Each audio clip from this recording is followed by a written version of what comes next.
oli Seba Mamba yalina kahiti akasalako wano. Sexy Seba Mamba. Hey! Wakawulira kako. Kali kamani. Sexy Seba Mamba. Hey!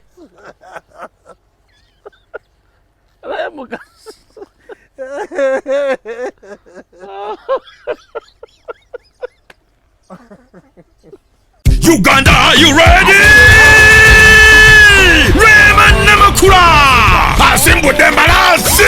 Ali ku Sheraton Kampala Hotel Gardens. Enakusomeza bili musatu February. Mushoja atumye Melodies of Love. Tugenda kubera mu vibe za mukwano. Agenda kuyimba paka romuna awulira obubi. Ali badi shillings emitwalo 10. VIP emitwalo 15. Emeza ya milioni 3. Masaka ali ku Maria Flonge enakusomeza bili mu 5 February. Shillings emitwalo 2. VIP emitwalo 5. Booking anga buchali. Tari kuwaza sategera. Kwa noti musanvu nyanya 028. Emu musanvu 5. Ofuna ticket yo. Bimamito ne bipapito no shoye yafe. Mulete byane biwoza. For the next power. Everyone's nonze. Wow, the gorgeous, pretty, lovely, charming baby mama Rema. Live in concert, Sheraton Kampala Hotel Gardens. Ngabiri musatu February. Hakutosi wako. Good Color Solutions, DSPA Fire Systems, Banyabo Foundations, Sheraton Kampala Hotel Gardens, Acton Diagnostics, Nebitegekebwa, West Records. Uncle. Ekiddo sebo kiraawe kisembedde. Kyafumyewo. Mukasa yaliwa. Kajugenda kolereyo. Ate jangu. Ewake okuve ovye wake uwe mwaka. Tuli bagenyi bawo. Tuze kola ne tuze uwo. Ewo wa weekend. Sebo holiday resort. Choyamba danda party. Mweri. Sema nengenenga yehu. Ageze naku zino. Ebiri mu mpale bizitowa. Ekigambe tosema nengena. Atwogera ko nyo. Omusatu kasuko. Omusatu sema nengene yehu oba. Yehu baba dai wali ofusese kanenge. Ewero ngako taisi legati. Ebungereza. Uncle Sebo. Wano wetuberanga tukwata position kati gweddeeno. Abantu balabe ku kiddo. Naye kiddo kiraba. Yo position kubera wano kyaite kinase. Akyazejjo ekiro n'ekyo tokiraba kikinatu. N'ekiro. Bikutuka eri mugundi. Ekikundi ky'abasendi kati ate kino kibadde kiwana. Kiwagamidde ka. Kiwagamidde. Kyaze kino. Waliwo kino ekifeeri kino ekyabasendi kadduwe ekikati. Ekiri awo mabega. Kijja ino kiparking. Ekyo saa kivuddewo. Osobola bane wekiri. Kiva wali eri. Olengera wali akabaati wali. Awo. Amiri we yali ne beach awo. Ebichi ya Kamili yali eri koko bichi. Ye yeddiridda naye kati anti yazika. Bagamba yagisima omusenyu n'agimalawo. Yokomano yagiva. Yaganda okukola n'agisima omuki. Kati tekyakudola nekijja nekidda. Oyinza saa kumakya ekyanga kyeyongeddewo. Nga kivuddewo. Ministry ya water ekola kyawo. Oba ya agriculture. Era tezinnategeera nti kyabadde. Ekiddo nti kyazze. Engala nga bakiva. Water hyacinth. Naye bagitfa batya. Baali balina n'obuuka obugirya. Ekigenda baali balina ne harvest mu kiira wali ebyalinga bigenda mu ddamu. Ekyuma nga kibirya tebanga embizi zibiwoomerwa bi. Kati ekyo kya water and environment oba kya agriculture. Kina kuba kya ebyo. Kimanyi ndowooza byegatta. Bazisabe. Water and environment, water hyacinth. Anyway. Tuze kukola kaggalawo mwezi guno. January 2020. Mwezi ogusoosa. Leero ate 1st January kati bw'okalaba enkya ate tokubagana. Eryato sire twaliko Mukasa. Eryo lyennyini ya World Frontier. Okulinnya ku $3 3 buli mutwe. Buli mutwe $3. Otambula ng'olinnya kuli oba ogenda waggulu oba wansi. Naweyagala 4 hours toyi kweziri era Mukasa yafuka. Buli kibe ate ataliirwa. Ate music system. Ebaleetako pundi buno. Baleetako era sound yaako. So n'ebyokulya n'ebyokunywa bakuteerako. Osobola okuba oli eyo kati ng'oli musajja waffe Brian. Owe Boston, Dr. Brian. Osobola otuyita n'otuteeka ku lyato wano nga tonnaddayo. Nno yandizeeko wano. Obinabyetaaga. Obanga onoonya visa ndala ate. egenda wa Neyo yo bwagifuna dda. Mukasa atambuza emboozi musidda bengenda bwagenda kati yakasuku utalawo n'omukono ekyali era nani wakira endagaano yaffe kasuku kati agwe mu America kasuku nange ngenda funamu ya Canada ere nzira neba ngambo todduka e Canada tajja kuddayo omuntu naye walabye ekifaananyi naye abantu naye taninayo omuntu mu bantu walabye ekifaananyi kyakakalaamu nakirabye ngene egunju ekisikiriza ekikuba kinene ekiti katono kati ffe nga abasoma theory of proportions nemanya ono mukazi munene oli mutono. The shadow is a direct proportion of who you are.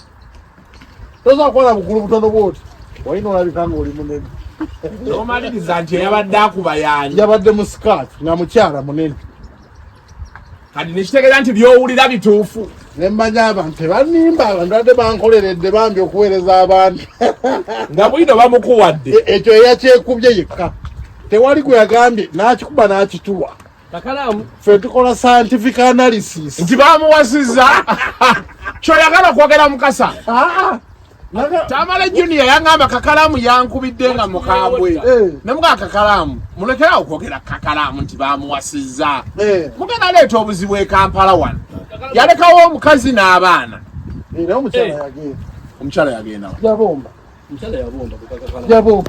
yafuluma dda eyo nalandi void awo tewakyali muzanyo ate obwasenga nawe kakalaamu yafuuka senga oyagala tokola ki anjira okufumbi oto watafumbi bannaye zibulayo byasoma ati ebulayi olina ali mukusoma oba bya nansingi oba byaki nansingi ati awana ate fe tugitegeera bulala nansingi ebeera home care buyali it's home care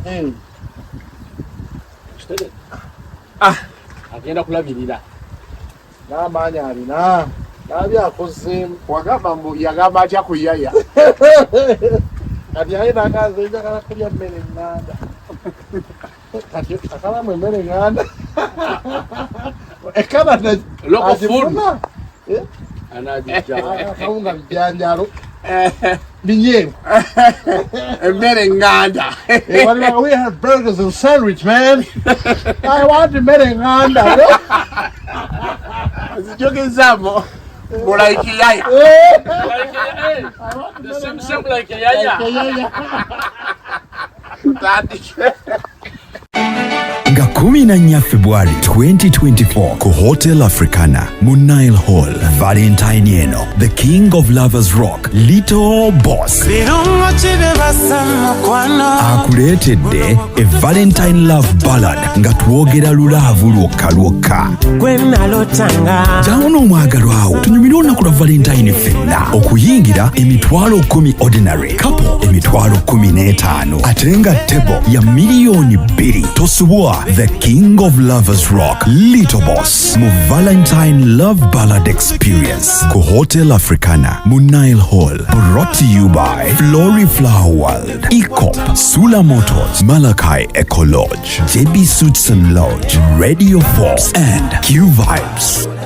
Omusingi kikulu nnyo eri omwana wo kati wanjulira Disney Junior Daycare Center essomero ligenda okubangulira omwana wo nawe okkirize essomero lirina abasomesa abatendeke ate nga n'abaana balabirirwa bulungi nnyo. Disney Junior Daycare Center Natete balina ebyokuzanyisa by'abaana ebirungi okuzaama ate n'okuwummulirako nga bakooye wayooyoote ate we batuuka ku byokulya Disney Junior weesinga obukugu ebyentambula baabigonjoola anti balina vaani ne badriver abatendeke obulungi. Kaakati nno maama taata kujja ne mulirwana we ayina omwana mugamba amulete ku Disney Junior Daycare Center Natete emabega w'ekizimbe kya Samona oba akwe ku nnamba z'essimu zino wammanga 0758 0795 Disney Junior Daycare Center for a Farm Foundation.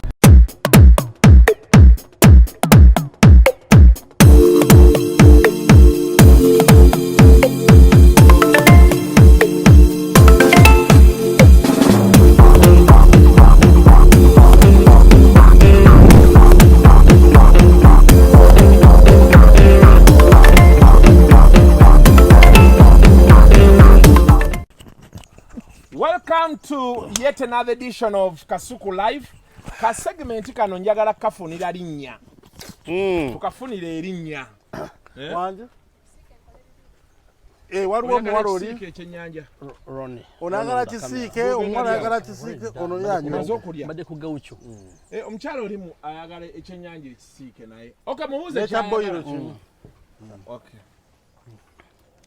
yes obadde oŋŋamba mbadde sigamba gwe mbadde ŋŋamba bali abatula anti n'obeerabira kati n'okukujjukiza nti tulina kano ka segment kaffe tukaleeta buli mwezi nga guggwako okugezaako tutunuulira events ezibaddeyo wiiki eno tukatuume nti eno saawa ya musaala yamusaala etya ate omwezi ogaguweddeko oba osuubira ki era gwe bamusaala nefa batali bakozi ba gavumenti abatali bakozi ba musaala nanti bali abatulaba bo bagaba oba accountant yazitaddeyo kuyitako mwekyalo olabe oba yataddeyo ampuni ezimu zimanyi obutateekayo abantu lando ne babakonkona olabika olina ekigambo otidde buti kikola ki tugambireko oyo akendeezeko kati tumale Ronnie support me saagala nnyo tubeere ku bintu ebyo kwegoba n'abantu omuwala ayimba nga ntaate oyo ayimba ntaate wamulaba mukulu yaŋŋambirawo nti eyo tompisaamu eggaali ntaate waali nemubuuza alu omukulu gwe twali naye awo akulirawo awo omuzaako gabi ntaate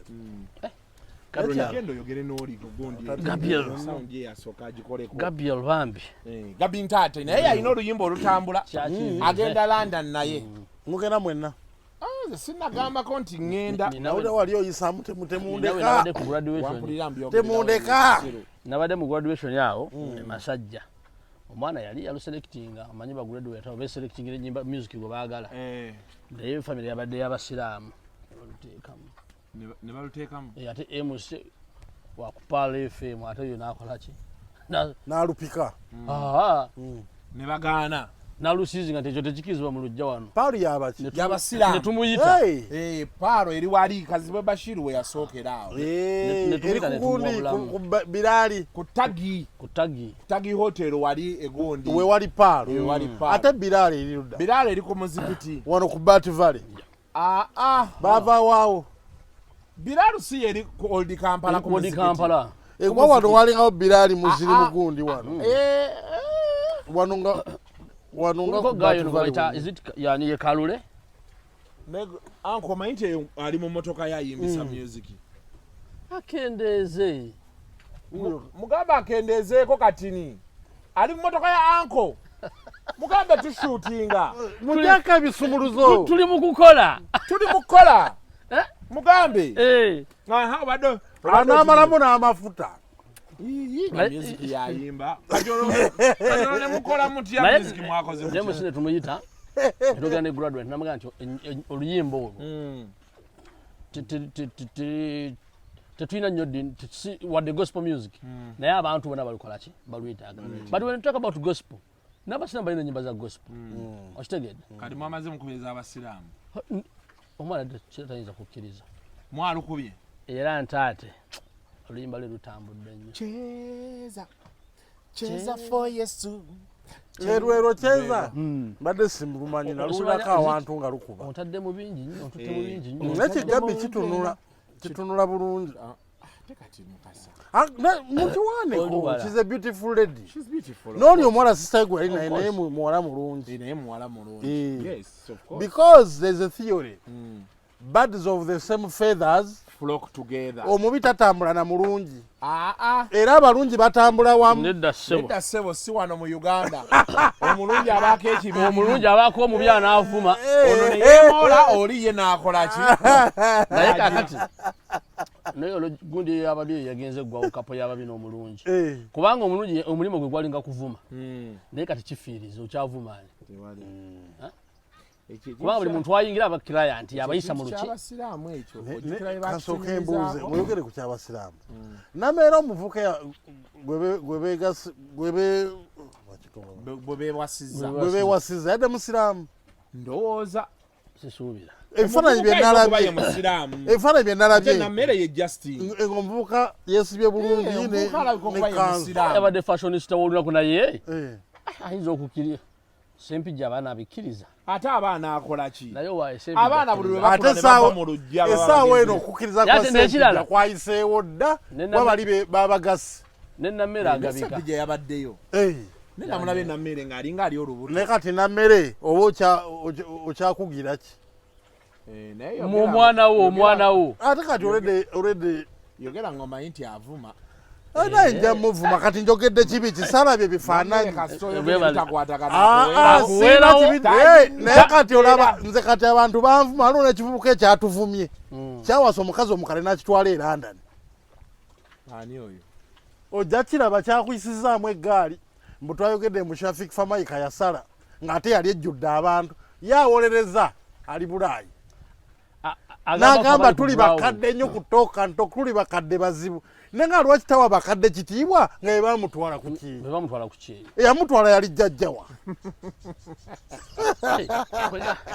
Ate tukyatandise ddi ekyo empalana y'abakadde n'abafubuka yatandise ddi. Namulabye ekivubuka leka abakadde be baliko wandibadde obafaako nnyo kuba be bakujja mu mbeera embi. Afunayo bufunyi shoye nga buli Saturday etuuza abantu 5,000 nga balyoko bagiraba.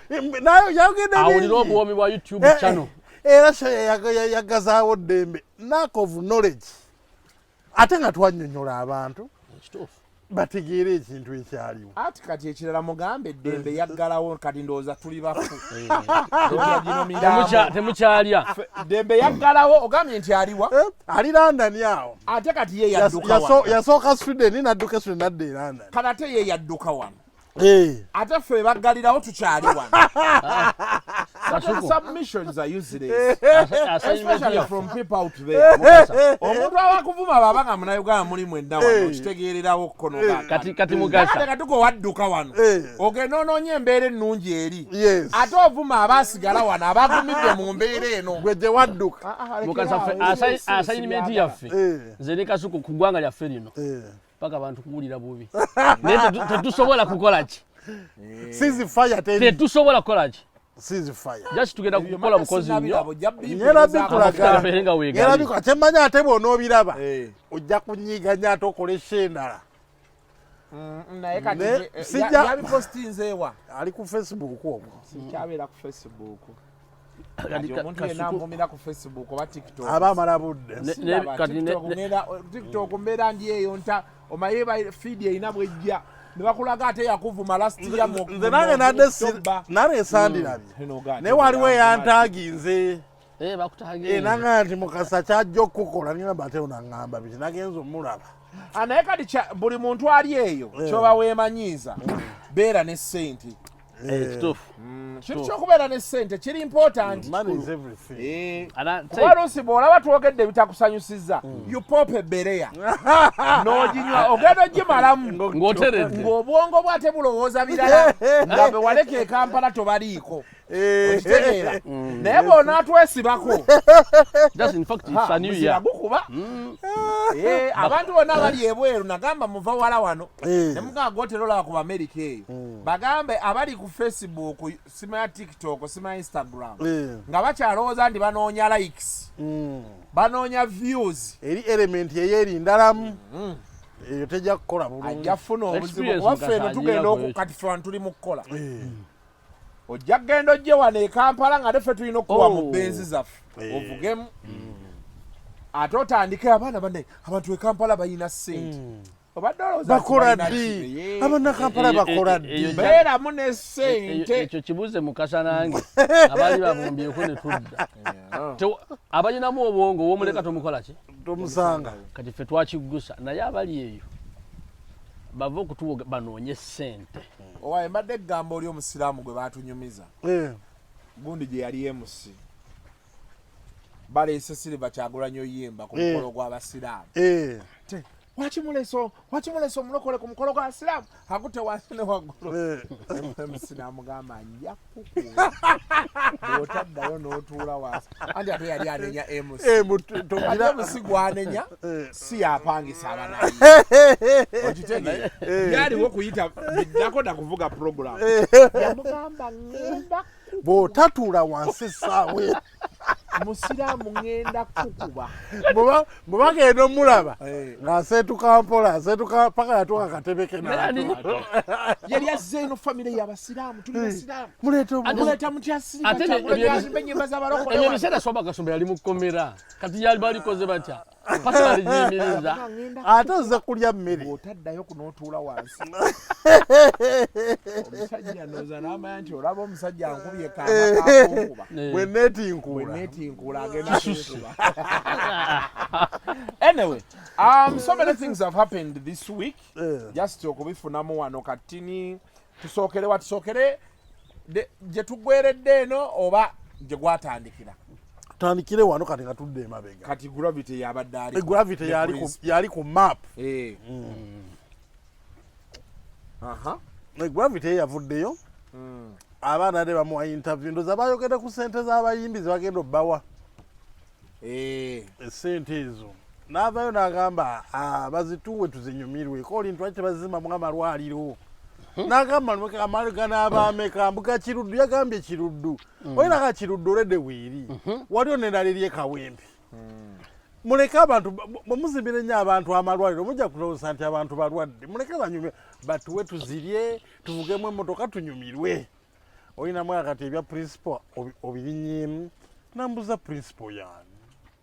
Ekibuuka ekyo wannaye. Buli principal yani. Akansesezza yagambye Busaabala agituwe tugizimbemu eddwaliro. Atuwe ku ssente musajja mugagganya azikoze. Ye contribution gye bamwagaza. Awayo Busaabala. Awayo Busaabala yazeko gyagambye yali agambye okusooka ssente.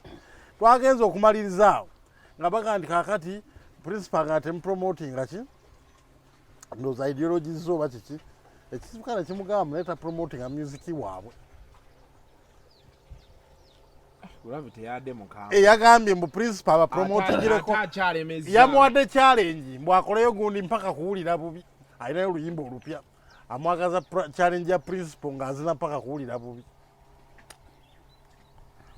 naye n'abaana kye bakola principal ekituufu kiri nti abaana bamulya wana bene dictator Mark Apostins naga principal abasolozaako omusolo muloke musabe egundi abaana bakoko ne bavuma gravity ekyo gravity kyensimanyiko tekipowa atavaako era bw'anaddamu tula mu kamera agenda kuddamu ensonga eyo yemu eyo gimuwemu weekend alezi ng'atambulira ku eyo naye gwe kankubulire principal mulawo buzibu bw'alina tajja kufightinga abantu bonna ku bibiri alondeko eki to fight musicians oba dictator agenda kukola ogwo omulembe gw'ekinyalimu okukola ebibiri gwagwawo dda bano abaana bakambwe bano abaana basama tebakyali nnyamu aleme fighting musicians and dictator wamu kuba kakati ideology ye kyagamba kuba in fact kakati si yakulira federation si yakulira umma ye ali mu bracket y'ebyo ebiki mu ebyo ebibiina kitegeeza nti bakama be oba akulira federation oba wauma ayina okubeera emabe ayina sekendinga kiki bakola ki kibaliko kati wabanga tagenda kuba sekendinga asuubiremu eggaali nti yeteeka omukola ki because these people they are fighting to get money okitegeera from government mwekyamugamba principal tafuna sente kuva mu government asooka ne bafuna kubanga kati pate ye yesinga opposition leader yesinga obunene mu parliament opposition intercoalition biki interparty coalition ate waliyo n'akalala buli mukiise mbu bagamba wa buli mubaka wezi 5 miliyoni tebasobola kuba 5 pamaato nga bafuna mmekolo anti okuzimba party bagamba afuna miliyoni oba 45 kati akwateko 5 azizza eri ng'omuzigo anaagaggawala byagaggawala manifesto waba wateekamu nti nze nze manifesto zonna zakuweereza abantu oyinaga ateekako wano tuzimbe tunaafunayo MP alitugamba tujja kutaginga bedi anezireza interparty coalition bagita batiyo musajja yagikulira muta Frank Rusa twasomanga naye yagikulira iPod ezo zo jezi baziwe bibiina zigenda mu nsalo ya principal zigenda mu kibiina buwumbi bubiri n'ekitundu zigenda mu kibiina ate ekibiina nsawo ya principal ekibiina kiki era ne vice chairman muganda we ne bagenda ovuma nze banna ati omanya abantu Mukasa bakakuvuma naye nze kyendowooza kiri beki gundi mutuufu ne principal mutuufu lwakuba nti gravity endeeta gye yaleeseemu ensonga ye yabaddemu ekisaagirizi n'okuduula okitegeera we wava problem yokka lwaki principal mutuufu because principal politician kati era akimanyi nti gavumenti kasita yategeera nti abayimbi balina amaanyi ago eyina kubeekwatako eneutralizing amaanyi ago kuba emanyi nti singa abayimbi bano basalawo wagira Bobi Wine bayinza oba tebakyali controllable oba singa wabaawo omuyimbi omulala avaayo ngaani nga Bobi Wine okitegeera so kati be baleeta ku side yaayo eba neutralizinga I'm just giving kyendowooza kati nayo ebeera emanyi nti principal naye akimanyi nti ensonga waki gavumenti kati erina interest mu bayimbi nga bwegiina kati is for that reason gezaako mu neutralizing which is okay kati naye alina kufightinga back nga bwafightinga back however ye submission ye bwe yagireeta ate yagireetera mu magezi ogamba nti sente ze bagenda owa abayimbi zisobola ozimba kiruddwa endala nga mmeka kyatalaga bacommunicatinga nabo nti zino sente si za bwereere okitegedde zakwewola okole emirimu gyonga omuyimbi era gravity kyadaga omale osaseeyo okitegedde kati bezibeera nga bwezityo bwe ziri gavumenti osobola much as in the face kirabika bwekityo but ye ebeera egamba nti nga bwe twakola concessions ne tuwa ba businessmen abalimi abalonzi after covid nti sente ziizo mugende mu Uganda Development Bank mwewole muzeewo business zammwe ne wano be tukikoze bilioni 18 mu milioni 4 tuzizizaayo mu bayimbi bazeewole okitegera kyeggamba kati so principal mutuufu ku interest ye government nayo ntuufu ku interest yaayo ate gravity ne gravity mutuufu lwakuba nti problem ya gravity enyinyonyola oba toni mweyakyogeredde yayogedde nga aduula tayagala yayogedde bwogezi nti no yadudde kapaati wano kapaatu yazzemu n'agamba nti nedda omukulu naye mugagga nnyo akoze sente mu bantu akoleyo eri eggombe ewaabwe akoleyo akadde kaba kalwaliro katono n'eri ekyaddondo akoleyo akalwaliro ng'ekyokulabirako of course bano ne bamuddira nti yali akusabye omusolo in fact intention ya government ya kuneutralizing abana ba artist kubanga tulaba sente ziwolebwa abasuubuzi bakye mu UBD naki naye artist kigwowola agenda okuddiza ekyo kati anti ekyo kyabwe kati controls bwe balino of course bwe baba kuwa sente olina osayininga n'olaga bw'onoozizza naye gavumenti ya Uganda yogimanyi bagiyita omukadde akwasiza ku mmere anaalya sente ekize kyonna kibagamba alina okuyimba anaalya sente si kuyimba alina okuyimba ku campaign buli anaafuna ku sente alina ozibikira taddamu gwe kasita otandika ofunye sente zaabwe ne zikulema osasula ate n'otandika mbusawammaani awo wajja ova obuzibu president wange naye bano abaliyo bamalirivu bakuba baba briefinga olaba abaana abali waggulu awo ku woteeri endifendinga gye badifendingamu kyabwe simanyi nagendawo jjo nagendawo nga tebaliiwo naye omukulu bangamba yadduka ebbanga ddene nga taliiwo ku woteeri chairman president w'ekiva federation ku woteeri gye babeera nga tabeerawo mutundu balayika baba disbanningamu naye nga omukulu waali era Keti yamukuba ekikono juzi ku show ya gundi ya Fiki Famayi wategeera Keti yakubaani Kenzo atya yayimba yamugana Allah haula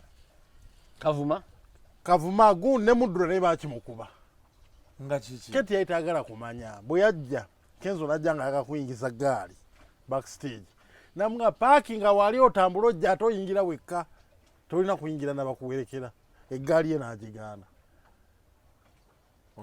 Kenzo n'agamba banne mutukirize sisobola kuyingira nze kampite mu bantu nga ngenda backstage n'aganze gaedda wali era lwagira omukulu nalayo emmotoka ye n'avuga n'agenda teyatawaana ne muddwa kyekyali kyekimu so Kenzo waali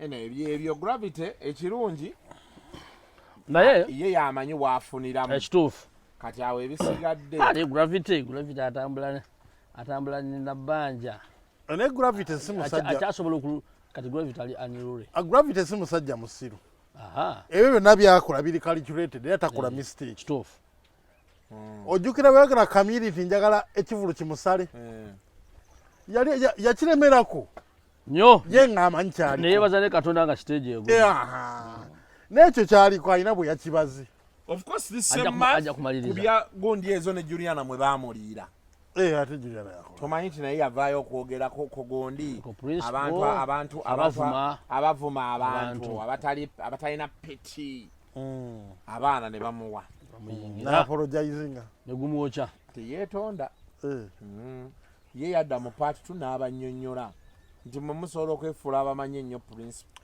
basanga ne principle tuli tuti ekyo kyo tukimanyi fe abamanyi ennyo tukimanyi nti era n'abagamba nti yetawagira political beliefs za principle which is okay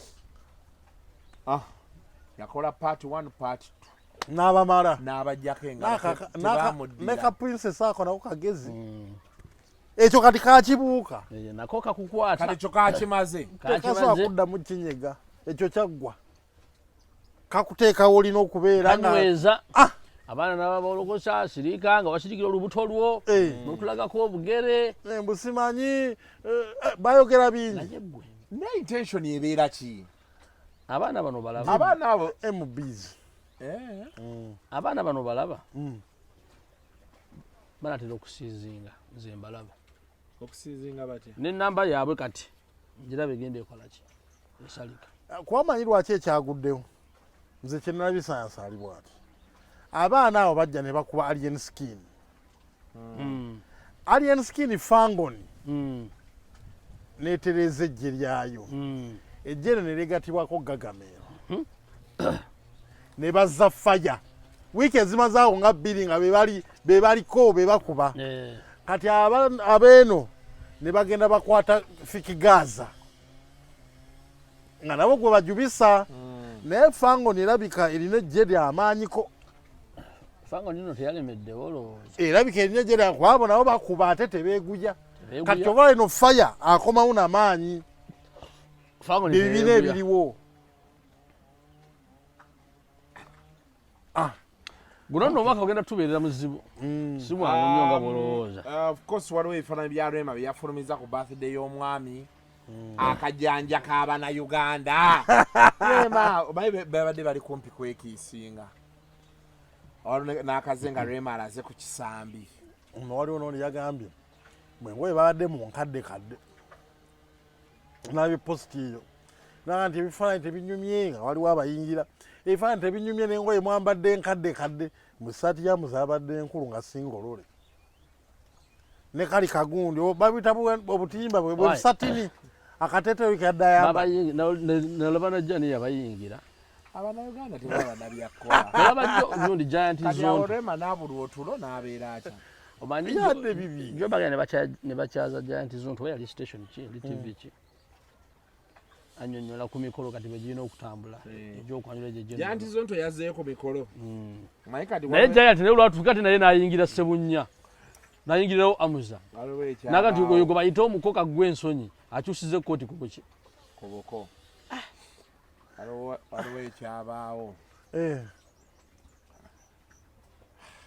abaana bayingira naye sitole yabizonto gye njagala okutambuza naye maama oli kidomole musajja wange tukolera abantu kisinzira kati mpozi ngegwa abantu wabavaako ng'okolera kidomole era ffe Mukasa ffe tusobola ffe tusituke ffe tusike ng'okolera kidomolewo tusigale ng'okolera kidomole anti bano nga batuwagira kigomala kati yafuukira ddala YouTube naye bw'obanga gwokolera yakasente ka YouTube n'akawulira obunuzi ekyokuyimba omuziki guno nga tuyimba buyimbi kati sebayiri ba interview mulaba azivuga eyo gendola akasuku okuteryawo ati ngeno nange njise eno YouTube naye ali mu bakadde nnyo ogenda ku National Theatre nga buli mu Nsonda wali waliwo Stickman mu Sudan wano waliwo gundi waliwo gundi wali naye kirungi ogenda ku Jevaini wali Ruth Kalibala wano waliwo Spark TV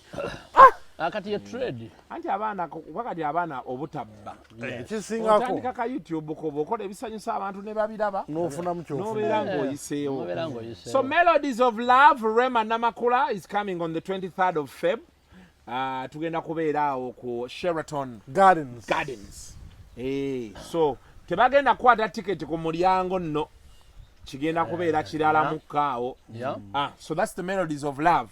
Rema tukugamba nti guma ebigambo tebikola ki abaagala n'ababiri mugendere ddala mu maaso lule omanyi nti sente atereka mu Bank of Africa era wali mu Bank of Africa anti mbeera I presume kuba Ssebunya agendawo buli wiiki agenda ku branch ey'entinda Ssebunya yamutwalira ndowooza kuba agendawo ateza Ssebunya yazitwala naliwo wiiki eyo ewedde nengamba emotoka eyo oki V8 kinene ky'abantu waliwo ekibuuzo nengamba oba wa Rema ajjawo wano aleeta za Rema buli mandi kati ye manager we aleeta sente aba aleese sente eza Rema kati oli akubuuza ezizeeryanya azitwala ezize ndowooza zibaawo tezeetaaga twala tezeetaaga kutwala tezirika z'abayimbi bazikusanza waka omusaala naze zikola zowayawalinga buwayaringizire zigweri naye abaana abo beeyagadde Dr. Ssebunya ate Ssebunya ne mwebazaako osobola yeekuumidde mu kitiibwa kye abaana baali bamuyingira nti musima ki muntu ow'ekirevu kati baamuta naye baaba asala ekirevu namulaba awo oba protractor lula waliwo kano akagondi akalirabe kati aka 90 protractor si yeeno ekola beeki eyo campus campus ngimanyi waliwo akakola bwe kati divider akaliwa mbulira waliwo ketwakozesa waliwo akabeera bee kati neno kasongovu neno kasongovu bwe kati kasukwe kagundi ka triangle no kabeera ka kyuma kuuma that is a campus eyo egenda mu pencil ye campus egenda mu pencil n'enyola mode etagenda mu ngirya obufumu bubiri that is divider ye divider kati protractor yebeera nga rula material ya rula naye ngeri form y'ekigaati form y'ekigaati ebeera 90 degrees ebeera 180 bw'obeera end to end ye 180 bw'eba emalayo 90 ebeera straight angle bweti ebyali pifo kyola tobijjukira myaka giba mingi kakonja samira kati omusinzi abadde abikuyigiriza wano anti anko mugezi olutalo lwabakadde n'abavubuka n'olukutta akati ku social media tolole ekivumya mukasha nti mukadde kyekyo kyokka waliwo ekirala naye yakuvuma nti oli mukadde taata waali wali amo nga tamukwata ate nekirala gwobanga ate nga taata wanyi wakusinga n'obukulu nawe gwoba toyagala bakadde lwaki taata ekizibu kiri kimu eyakuvumya tayagala bakadde alina emyaka 3 yawaza ekikazi kya myaka 65 lwaki takitta lwaki takitta kyamugoba bayawukana nekidda kati kyekyo ekimunyiiza ensonga kitayagala naye kyamutuusa abakadde bamumenya omutima nese yamenya anyway tuna Little Boss agenda kujja mu show 14 Feb tugenda beerawo ku Hotel Africana Nile Hall namusanze nangamba omuziki mbugenda kuba mulala nnyo bali mukola lihaso nyanga namunonyako wiiki ebya bandi abimanyi oyo yabimanyi eddoboozi yaliira so mugende muwagire emitwalo 10 ekintu mukikwasaganye Penny's Bold Bridals abantu ng'oyagala onyume waliyo abantu nga figayo yakulwanisa naye omukyalo oli ayina bridal wear kifiga kyo nabe kiba kyakulwanisa ozambala n'onyuma olunaku lwe wakiri n'olabikako mwanjawulo nti yo baaba bakyambaza ne kivaayo naye otuuka ku mugole n'ogamba bannange newankubadde waliwo omugole gwe nalaba makeup artist bafuna yabakola bubi makeup ng'ayiika bwati ne Red Maureen tubeere ku pennies bold bridal oyo yasasudde wanne ekikumi ku yasasudde momo gwegamba wange ate wemasaka si ono asasule wano in fact momo Masaka tulina kye tumanyi alina China Masaka tumanyi gwe gweka gwavaayo atolekuze China aziweereze wana beautiful Maureen bold bridal ali awo ku Annex Complex opposite YMCA. Yes. Abakyala all your bridal wear waliwo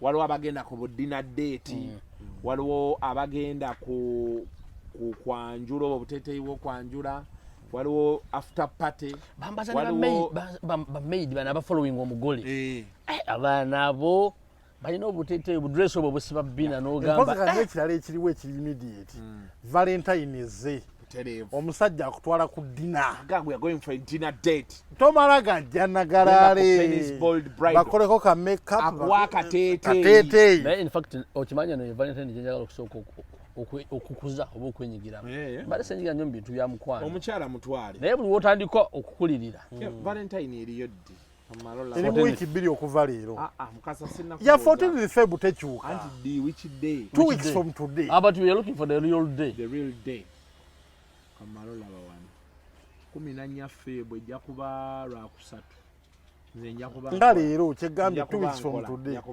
wa okola saameka sha leka tewali jogera kubanga okola era beautiful mutegeke omwezi guno twafuna ne Master Senfuma nalabye mama Fina yagambye nti Master Senfuma yagala nnyo mukazi we yavaayo ati esi before yabakolako interview nga Senfuma ali ati nze bannange ne mu interview eyo walaba enninya gyali asimogodde lwaki akola bwati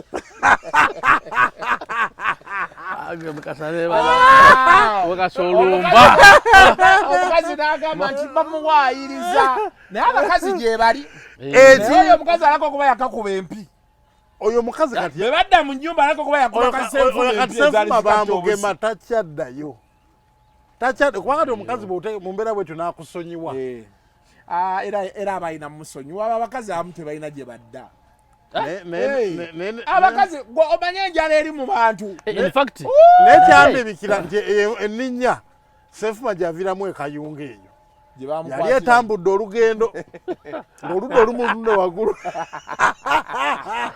mukasa Master Senfuma tukubuuzizaako Master Senfuma alina kyali wange gwanfaananira simanyi oba yeye babebamu alina kyali wange gwanfaananira lwendiddamu omusanga Senfuma omutegedde Master Senfuma badazira bakute bamuwa bondi bamuwa yavaayo mukyala we n'amwaniriza ne bagenda ku Javas omukyala bamukola bamweta bwati bwe yamala n'amutwala ng'olujjuliro olujjudde omuceere luti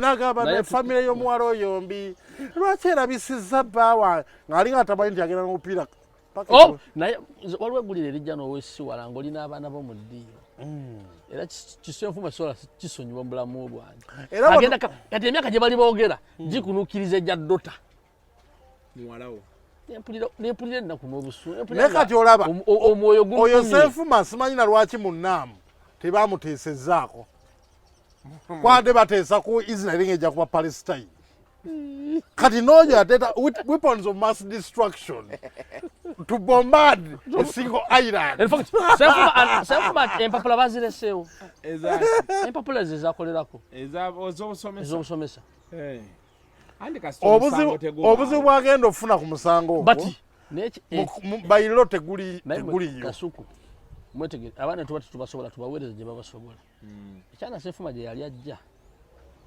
sibye be Pretty Nicole chali active ene Pretty Nicole yamaze P7 wamulabye anaja kukumbye kulufumu yagambe results tanazima nze nazitamani na muwalaja Mukasa nzimanyi yafunye katona amazeewo yafunye 39 asatu mu 3 aishwa sina nkobonero bungi zade no zatulira n'esifo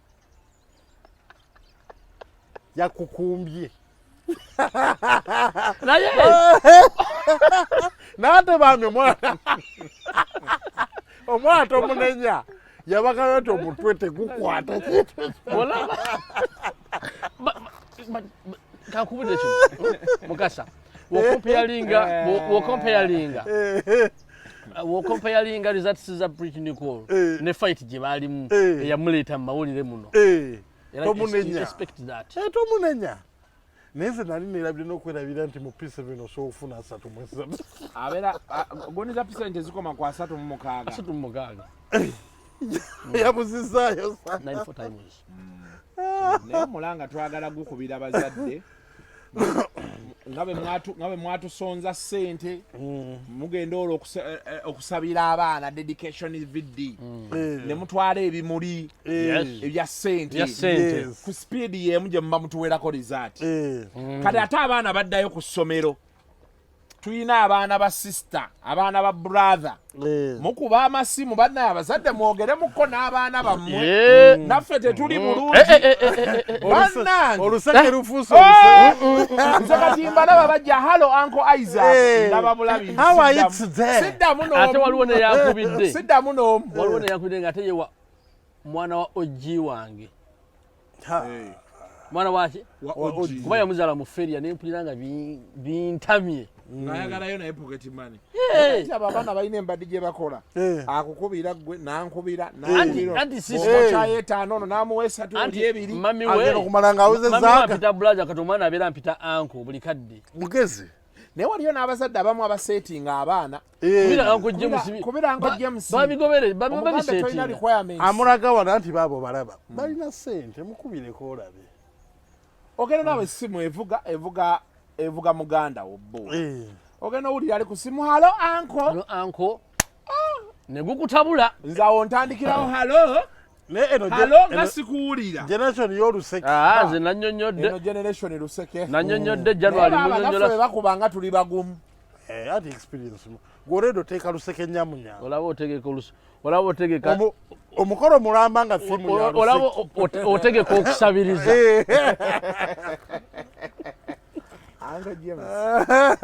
naye in fact kasuku katusabirize kuba tusabiriza aye tebali bubi katusabirize by the way abantu baloza tusabiriza busabiriza tetukola naye tukola Mukasa kanonye sente gyatwegerereko Dubai this year ninawo yangamba Queen Masoro tiwali omutwala ye ngenda kutegekawo tuteeka okugenda kubanga nina n'abaana sigenda kukirya this time nina n'abaana ekirungi kyo kyekyatukola price wagifuna land title zaabwe Dubai abangulako amateeka bagula Kasanje njiyita Dubai Estate awo ngomba syndicate waawo syndicate wabali wali Kamonye kati bagula LC eyo bagiyita Koba na Seta bagula bagula mpola sente mmeka milioni 15 futi 5 ku 10 yakuba kito wangamba bulijjo ngenda kugulako kapoloti ngulako berenga ninawo kapoloti yawo wano bagenda terawo ate in fact plan bweyitamu wano bagenda tekawo overhead njagala ne manager kato feri bagijjo lindako tukyakola abantu bajja kuwulira bubi ekyo ekyennyanja bw'okiteeka wano abantu bajja kuwulira bubi abantu bakolime bajja kolima twalira abaana abo land title zaabwe tulina shooting loni olina passport loni olina okuba ku kamera tunateeka kaani kasuku toliko ku budget yaffe tontwala Katwanda wange wali ebigambo bya verandani ebiyitirivu abanaku naminda mujosi kwa mani kujja tulinda munga tugendera inze ne Mukasa tuli ku program kati ate London kati ate Roni nti gogenda okubeera gundi MC ku kivulo ky'omukisaawa Kiri wa Newcastle. Actually Crystal Palace. Negina ne mutabani. Abantu London Bobby Wine ajja gabinta ate Dax vibes. Ne Dax agenda abantu Dax bagenda mutegeera. Bajja mutegeera nnyawo ate. Ewe mwana ate kati nze namulaba mwaka. Nze nkumenta ate byana bisabirize. Gende nako. Bijja musaba. Naye tumulokole. Naye bw'okuuma ntate gwe bakuumisa. Ne kale ntato lwakuba mukwano gwange. Mpazi maamaani aja. Utubulire oba muganda oba mukuumisa bakuumisa. Watandika ddi okukuuma abakyala se. Nzanti basobola nze boyfriend we baŋŋambo babba. Ani boyfriend we? Simanyi. Kati ate ogenda kuumutya nga wali badde omuntu akuwadde assignment bawe mumanyi boyfriend. Twalina n'ennwagi with this last month weyavaayo n'alayira nti taata w'omwana tamulabako. Namuwagira. Let me tell you this. Omuntu yenna akyayitamu nga nnwagi kye yayogera. Era nze neewuunya bataata b'abaana bwe batyo. Kyokka omusajja oyo n'afuna n'amaanyi agawasa embaga. Naye tukiyiteho katono nnyo ekintu ekyo tujja genda emotion. Era luliwe twakirimu abakoseddwa mu mbeera eyo. Abantu bangi bakoseddwa ate advocate wa kumanya ebyo ebisajja bisiru era byatumanyiira bye byawasa abawala bonna abali basinga obulungi mu ssomero.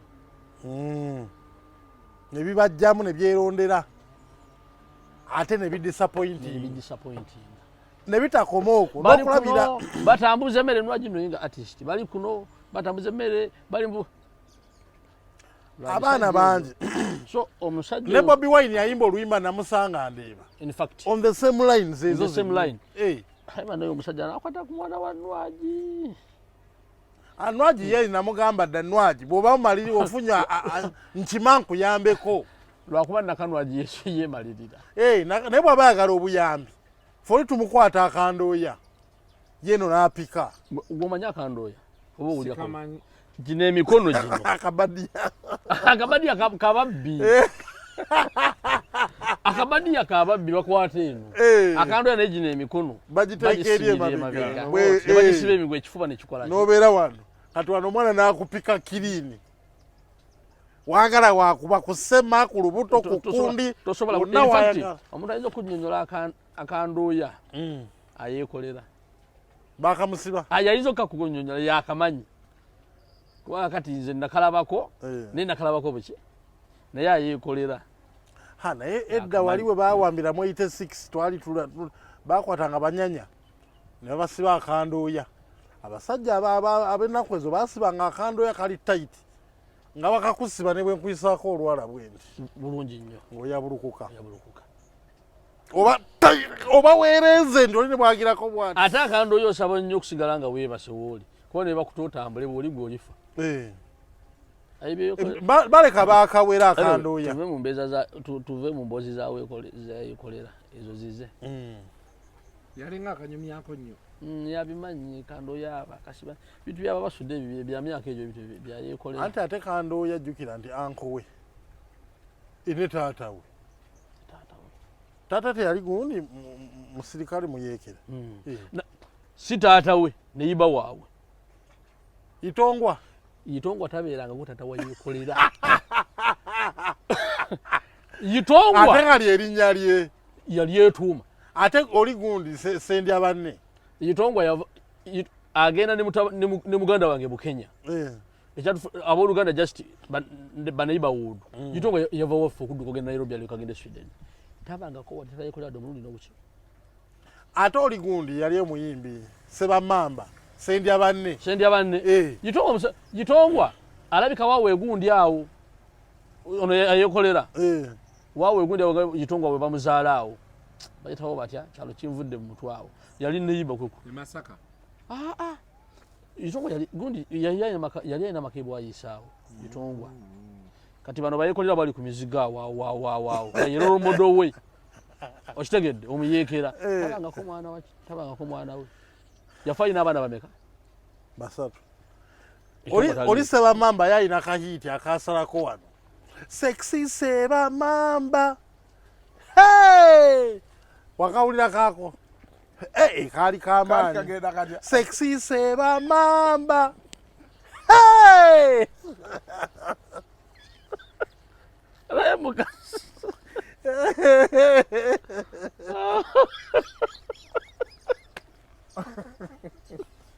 twagala okuva wano tubalekere No. akayimba bakayita sex nedda togalawo omwezi tugumazeeko omwezi guwedde gwatandikirawa yo katulyokeddeyo yo twokeddeyo wiiki omwezi ndozadaga kwogera ku bya pasita buji era byayagala okwogera kale tulyogeddeko awo siza kuyisawo gaali yonna sisobola musajja wa Katonda evera tubalekere ka sexy seba mamba mubeere bulungi bwera